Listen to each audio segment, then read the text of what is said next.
இந்த கேள்வியில் ஒரு புத்தகத்தின் விலையில் 10% தள்ளுபடி செய்தாலும் வியாபாரிக்கு 10% லாபம் கிடைக்கிறது.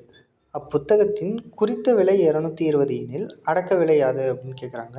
இதுக்கு நம்ம டேரெக்டாக ஃபார்முலா மெத்தடில் சப்ஸ்டியூட் பண்ணிடலாம். அதாவது அடக்க விலை பை குறித்த விலை, அதாவது cost price divided by market price equal to 100 minus discount divided by 100 plus profit.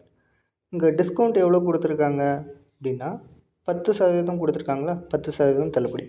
அப்போது 100 மைனஸ் 10ன்னா எவ்வளோ வருங்க, 90 வந்துடுங்களா.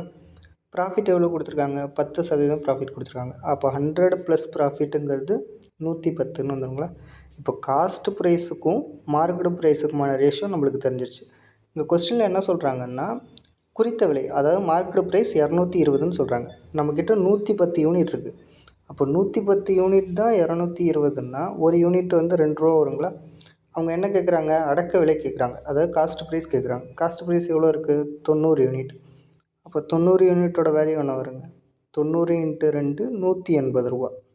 ஸோ நம்மளுக்கான ஆன்சர் சி. அதேமாரி கீழே இருக்க கொஸ்டினுக்கான ஆன்சரை கமெண்ட்டில் மென்ஷன் பண்ணுங்கள். தேங்க்யூ.